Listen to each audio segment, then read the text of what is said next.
함께 보실 말씀 시편 58편 1절에서 11절 1절 제가 보겠습니다. 통치자들아 너희가 정의를 말해야 하거늘 어찌 잠잠하냐. 인자들아 너희가 올바르게 판결해야 하거늘 어찌 잠잠하냐. 아직도 너희가 주신 약을 하며 땅에서 너희 수로 악인은 모태에서부터 멀어졌으며 남에서부터 곁길로 나아가 거짓을 말하는도다. 그들의 영혼 너희의 것 같으며 그들을 말하는 힘으로 술사에 걸리는 소리도 듣지 않고 능숙한 술객의 요술도 따르지 아니하는 독사로다. 하나님이여 그들에게서 너희를 꺾으소서. 여호와여 저주는 사사의 영혼을 꺾으시며 그들이 급히 흐르는 물같이 사라지게 하시며 겨누는 화살같이 꺾임 같게 하시며 소멸하여 가는 닭이 같게 하시며 땅에서 깨지 못하여 식사하는 아이와 햇빛을 보지 못하게 하소서. 가시나무 풀이 가마를 뜨겁게 하기 전에 생명나무든지 불붙는 나무든지 강한 바람으로 휩쓸려 가게 하소서. 의인이 하나님의 복 땅을 보고 기뻐하며 그의 발을 악인의 길에 씻으리로다. 함께 있습니다. 그때에 사람의 말이 진실로 의인에게 갚음이 있고 진실로 땅에서 심판하시는 하나님이 계시다 하리로다. 아멘. 네, 인사합니다. 원희 예수님, 예수님의 은혜와 평강이 넘치시기를 축원합니다. 아멘. 네, 오늘 함께 읽으신 시편 58편 1절에서 11절 오늘 본문을 토대로 은혜에 떠난 통치자의 모습 이런 말씀 제목으로 말씀드리겠습니다. 은혜에 떠난 통치자의 모습 같이 한번 따라하겠습니다. 은혜에 떠난 통치자의 모습. 네, 은혜에 떠난 통치자의 모습. 여기 통치자는 판단자, 통치자, 심판자, 그러니까 이제 어떤 통치하는 사람, 지도자 이렇게 얘기할 수도 있고요. 여러분들 판단을 내리는 모든 사람들 다 통치해서 얘기하는 겁니다. 여기서 그러니까 이제 은혜를 떠났다라고 하는 것은 하나님이 떠났다 이렇게 표현될 수도 있고요. 그리고 또 자신이 또 은혜를 떠나버린 이렇게 또 이제 생각해 볼 수가 있습니다. 그렇게 해서 은혜를 떠난 통치자는 어떤 모습인가 라는 제목으로 말씀드리겠습니다. 오늘 본문의 배경은 역시 다윗의 시가 되겠고요. 그리고 다윗이 사울왕을 보고 반면교사로 삼아서 썼던 시라고 그렇게 통칭으로 해석을 합니다. 이 반면교사라는 뜻이 국어사전적인 뜻이 그렇죠. 반면교사가 다른 사람이나 사물의 부정적인 측면에서 가르침을 한답니다.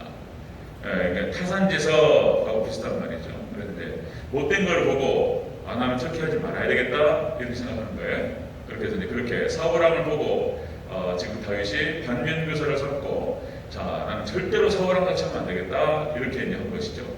자 다윗의 일생에 있어서 가장 큰 고통을 줬던 사람이 바로 사울왕입니다. 사울왕. 그래서 이제 그러니까 원수 같은 사람이죠. 그런데 어떤 또 역으로 봤을 때에는 사울왕이 다윗에게 또 가장 큰 가르침을 줬던 사람 중에 하나인 거예요. 못된 모습을 보면서 난 절대 저렇게 하지 말아야 되겠다 이렇게 다윗이 배웠다는 것이죠. 자 하나님의 은혜가 떠나버린 통치자는 어떤 모습인가? 사울왕의 모습을 한번 생각해 볼 수 있습니다. 하나님의 은혜가 떠나버린 통치자, 지도자의 모습이 얼마나 비참한가를 가장 가까운 근거리에서 다윗이 볼 수 있었다라고 하는 것이죠. 다윗은 반대로 하나님의 은혜를 입은 지도자였고 통치자였다는 것입니다. 자, 여러분들 우리가 은혜 떠나버리면 하나님 은혜 떠나면 정말 비참한 줄 압니다. 그죠? 비참해지는 것이죠. 여러분들 하나님의 은혜를 돕던 날마다 구하시기를 주 여러분으로 축원합니다. 하나님의 예수님의 은혜와 평강이 있으시기를 다시 한번 축복합니다. 은혜를 구해야 돼요. 하나님 은혜를 베풀어 주시옵소서. 은혜와 평강을 우리에게 허락하여 주시옵소서. 그런 것이죠. 자, 오늘 본문을 보니까요, 딱 이제 멸망하는 사람들의 순서가 나와요. 딱 순서로 가는 거예요. 순서로 자, 그 순서를 한번 잘 살펴보도록 하겠습니다. 자, 반면교사입니다. 반면교사. 자, 은혜 떠난 통치자의 모습. 첫 번째로 정의를 말하지 않고 잠잠한다 이런 뜻입니다. 자, 정의를 말하지 않고 잠잠한다. 자, 1절 같이 읽겠습니다. 1절 시작. 통치자들아 너희가 정의를 말해야 하거늘 어찌 잠잠하냐. 인자들아 너희가 올바르게 판단해야 하거늘 어찌 잠잠하냐. 아멘. 은혜를 떠난 통치자의 모습은 이렇게 정의를 말하지 않고 잠잠하다는 것입니다. 잠잠하다. 자, 이것은 이제 다른 표현도 보면은 불의 앞에서 침묵을 지킨다 이런 것이죠. 지금 옳지 않은 것들이 불의가 정의롭지 못한 것들이 판을 치는데 거기서 그냥 침묵을 지키는 거예요. 자, 이거 소극적인 그런 모습이 되겠죠. 자, 이것을 또 다른 표현으로 말하면은 악인의 꾀를 따르는 것입니다. 악인의 꾀, 이제 시편 1편과 또 맞물리는 것입니다. 자, 여기서 이제 본문에 나오는 이 정의라고 하는 표현이 무슨 말이냐면은 이게 이제 원어 뜻이 체데크라고 해서 정의라는 말이 공의, 공정, 올바름 그런 뜻입니다. 공정하고 올바르고 그리고 의롭고 뭐 이런 뜻이에요. 근데 여기 앞에서 이제 잠잠한 거예요. 잠잠하다라고 하는 것은 침묵이라는 뜻입니다. 침묵. 이게 불의가 판을 치고 불공정이 판을 치고 이렇게 죄가 판을 치는데 그냥 가만히 있는 거예요. 소극적으로 이제 그냥 동조하는 것입니다. 이제 이게 암묵적인 동조죠. 암묵적인 동조. 여러분들 이렇게 불공정하고 불의가 판을 칠 때에 옳지 않은 것들이 마치 옳은 것처럼 행동을 하고 이럴 때 나서가지고 그건 아닌 것 같은데 이렇게 말하는 게 쉽습니까? 어렵습니까? 어려워요. 그거 굉장히 어렵습니다. 이게 우리 직언이라는 표현을 쓰는 건데 직언. 특히 이제 나라 통치자가 만약에 잘못된 길을 가는데 그죠? 이거 분명히 아닌 거예요. 이게 이제 가치 판단은 다를 수 있는데 분명한 기준으로 봤을 때 지금 불공정하고 불의한 거예요. 불의한 거. 누가 봐도 불의한 거예요. 그럼 그거 아닙니다. 불의합니다. 이렇게 얘기하는 것이 어렵단 말이에요, 이게. 이거 보통 용기가 아니면 하기 어렵습니다. 적당히 불편해지는 게 아니에요. 지금 말해야 될 대상이 만약에 권력이 있거나 이런 사람이라고 한다면은 그런 말을 딱 꺼내는 순간 다칠 수가 있어요. 목숨 걸고 하는 겁니다, 이거. 쉽지 않습니다. 굉장히 어려운 일인 거예요. 자, 마찬가지에 통치자 입장에서도 뭔가 공정한 것을 진행하다 보면은 이렇게 저항에 부딪혀요. 그러면 올바른 것만 또 밀고 나기도 또 어려워요, 이것도. 참 어려운 거니까 우리가 진리를 따르고 옳음을 따르고 공정을 따르고 정의를 따르고 한다는 것이 이 죄인들이 판을 치는 세상에서는 어렵다는 거예요. 어렵다. 쉽지 않다는 것입니다.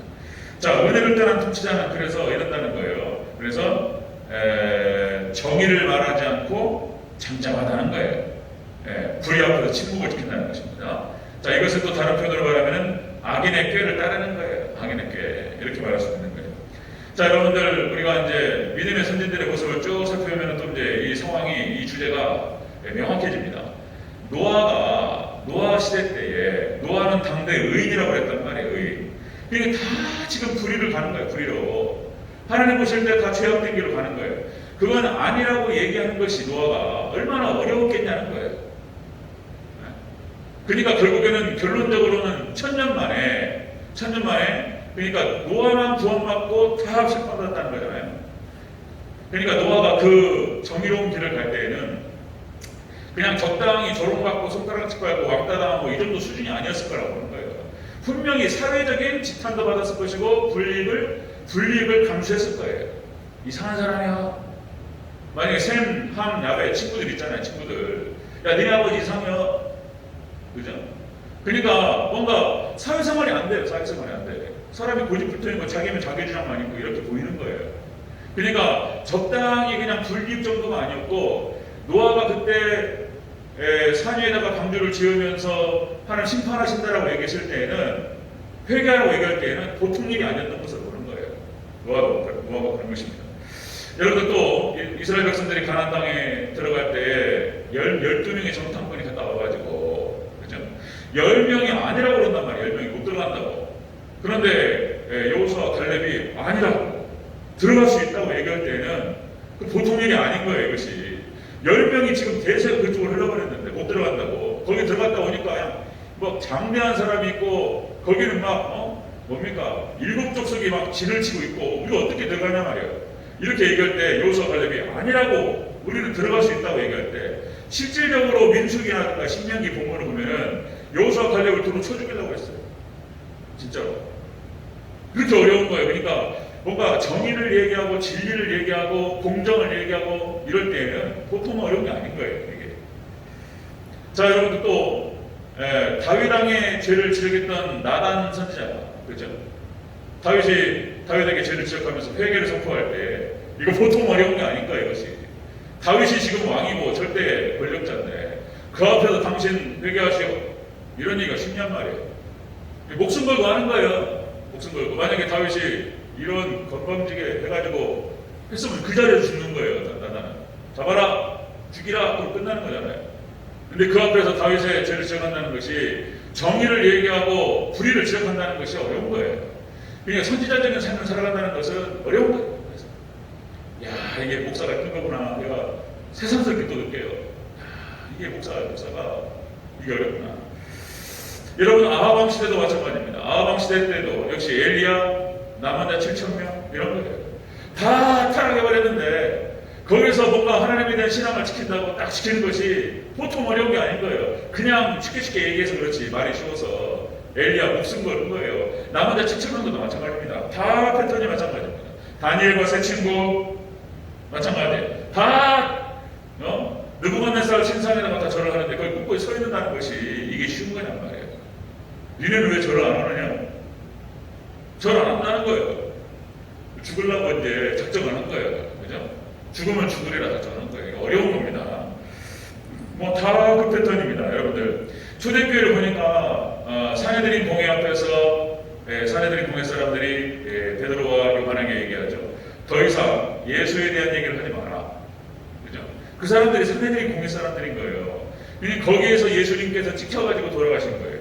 사내들인 공회 사람들한테. 그 사람들은 찍히면 죽어요. 이 사람들 무서운 사람들입니다. 당시 종교 권력자들인 거예요. 그러니까 예수님을 갖다가 완전 코너에 몰아가지고 나쁜 사람으로 딱 나게 찍어가지고 몰아가지고 죽여버렸어요. 그러면 베드로와 요한도 똑같이 그렇게 죽일 수 있는 사람들입니다. 그런데 자기를 죽일 수 있는 그런 사람들 앞에서 당신들 말 안 듣겠다라고 얘기한다는 것이 쉬운 일이란 말이에요. 지금. 그러니까 이게 진리를 따르고 정의를 따른다라고 하는 것은 어려운 일인 거예요. 이게. 죄악된 세상에서 그런 것입니다. 또 여러분들 주기철 목사님이 신사참배 안 한다고 했을 때 똑같은 겁니다.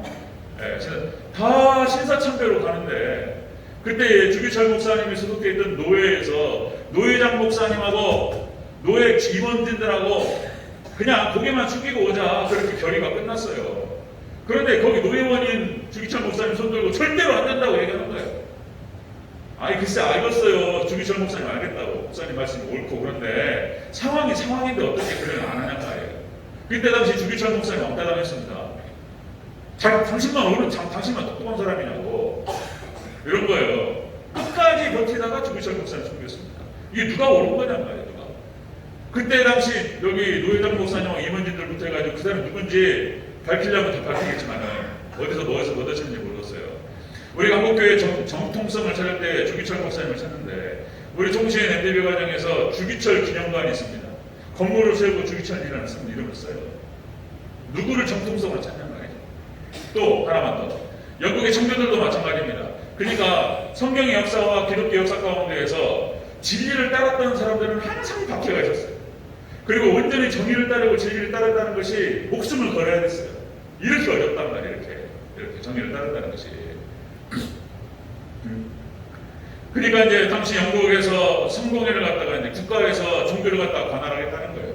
그러니까 왜 교회를 국가에서 왕이 무슨 권리로 목사가 설교해야 될 그 설교와 기도문을 갖다가 작성을 왕이 하냔 말이에요. 왕이. 당신이 하나님이냔 말이에요. 무슨 권리로 성경 해석에 대해서 왕이 나라에서 그걸 정하냔 말이에요. 그럴 수 없다고 얘기했던 거예요. 청교도들이. 그러니까 박해가 시작된 거예요. 쫓겨나고 막 잘리고 막 잡아가두고 막 이랬단 말이에요. 그러니까 신앙의 자유가 없으니까 사람 죽었는 거죠. 그러니까 이제 청교도들이 신앙의 자유를 찾아서 아메리카를 건너갔다는 거예요. 이런 거예요. 그러니까 자신의 신앙을 지키고 진리를 따르고 정의를 따른다라고 하는 것이 이렇게 어렵다는 거예요. 그런데 지금 은혜를 떠난 통치자가 이렇게 정의에 대해서 잠잠하다는 거예요. 처음에는 이렇게 적당히 타협하면서 들어갑니다. 소극적으로. 자, 마태복음 7장 13절 14절에서 예수님이 하신 말씀입니다. 자, 좁은 문으로 들어가라. 멸망으로 인도하는 문은 크고 그 길이 넓어 그 길로 들어가는 자가 많고 생명으로 인도하는 문은 좁고 길이 협착하여 찾는 이가 적음이니라. 예수님이 하신 말씀이 진리인 거예요. 진리. 그죠? 생명으로 인도하는 문은 너무나 좁고 협착해가지고 찾는 이가 적다는 거예요. 예수님께서 하신 말씀이에요. 없어요. 진리의 길을 따르고 정의의 길을 가고 공의의 길을 가고 올바른 길을 간다는 것이 이렇게 어려운 거예요. 자, 여기서 그런 얘기하죠. 다시요. 정의를 말하지 않고 잠잠하다. 직언을 한다는 것이 어려운 거예요. 그래서 직언을 얘기한다라고 하는 것은 그냥 말만 바른 말 한다고 되는 것이 아니죠. 온몸을 다해서 자신의 인생을 던져서 진리를 따라가는 거예요. 때로는 거기에 목숨을 걸 수도 있습니다. 이렇게 따라가면서 우리가 가야 되지 않겠냐라고 말하는 거예요. 그냥 말만 하는 것이 아니고 자신의 온 삶을 던지는 걸 말하는 거예요. 여기는 진짜 목숨 건 신앙인 거예요. 목숨 건 신앙. 그것이 구약의 믿음의 선진들의 모습과 신약의 사도들과 그 다음에 2000년 교회 역사 가운데서 진리를 따랐던 사람들의 모습이었던 것입니다.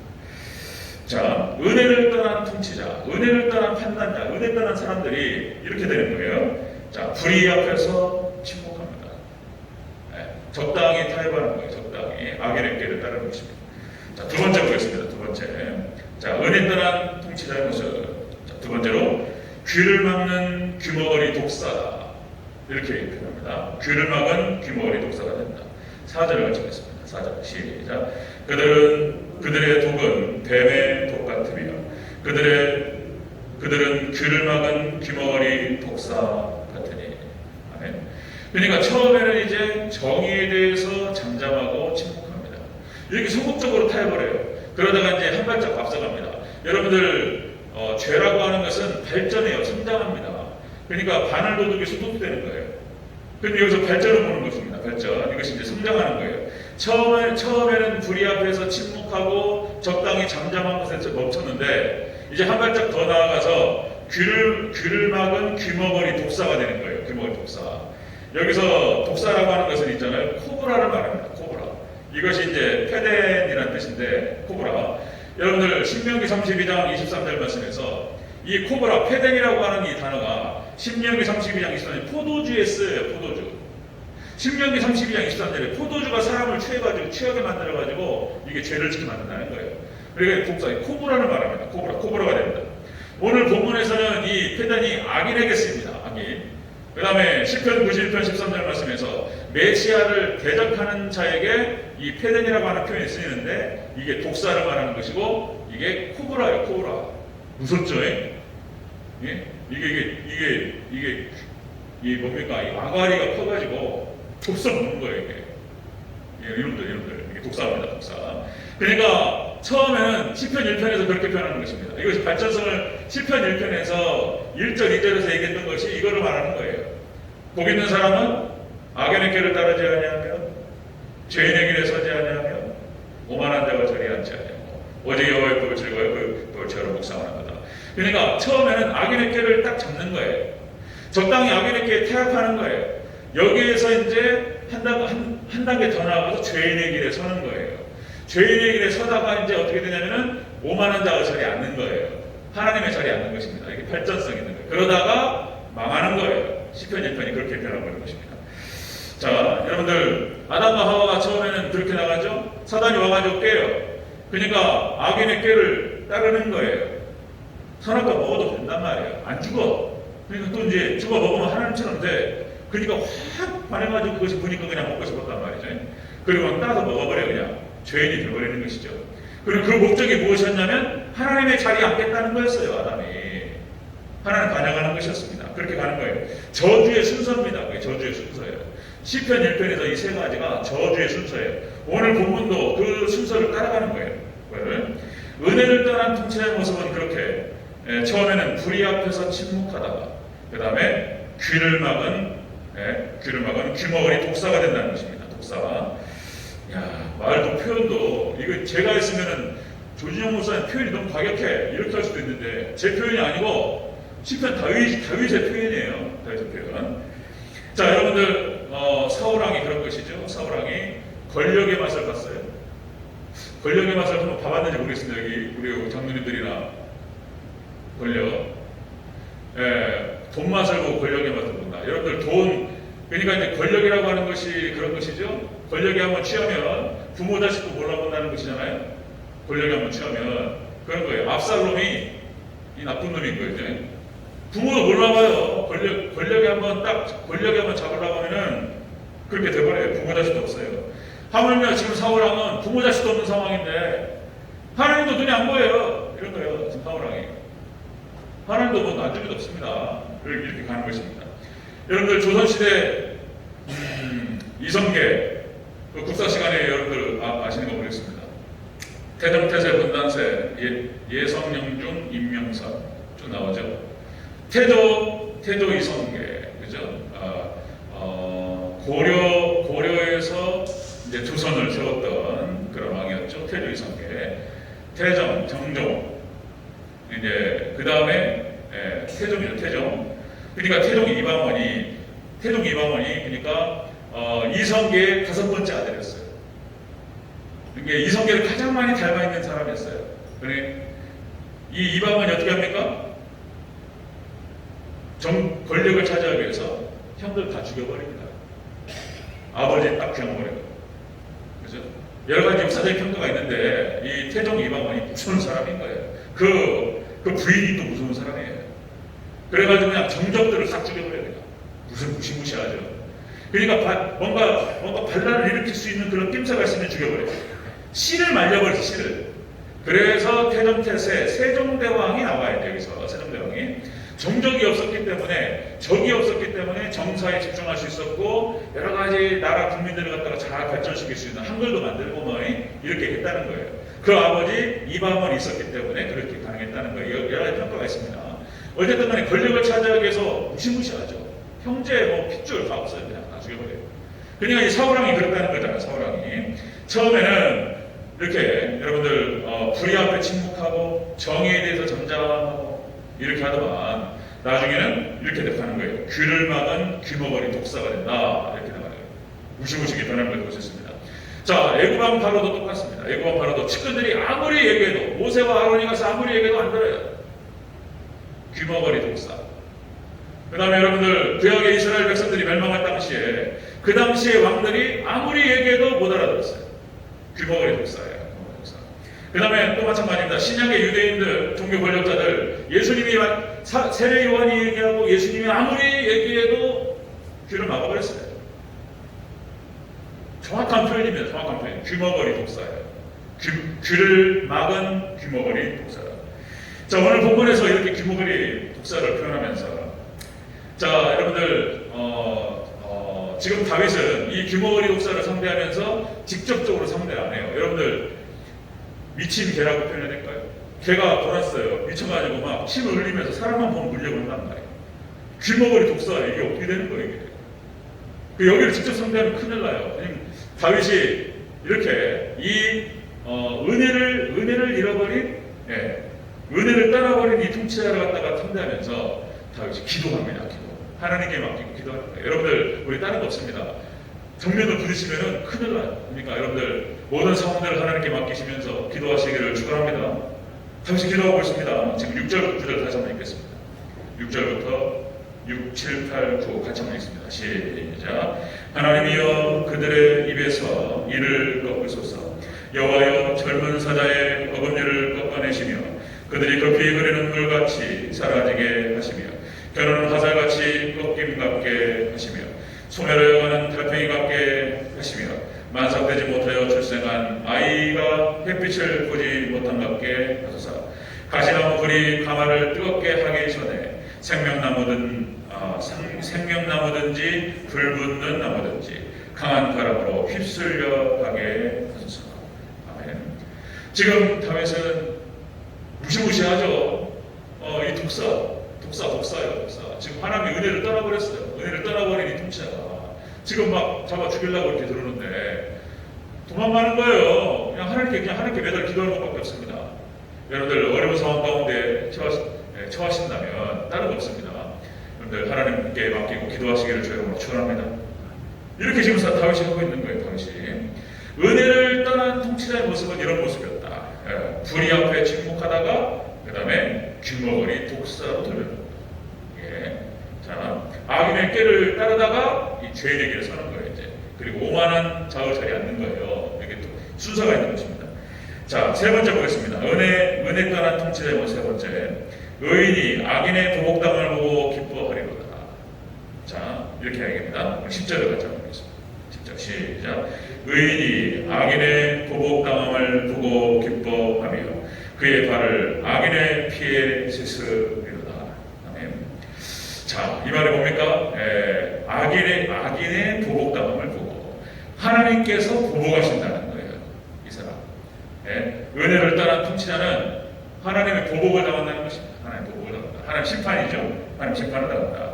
그래서 불의 앞에 침묵을 지키면서 정의 앞에서 잠잠하고 소극적으로 시작했다가 나중에는 귀머거리 독사로 발전합니다. 그러다 결국에는 하나님의 심판을 받는 것으로 끝나는 것을 볼 수가 있습니다. 심판을 받는다.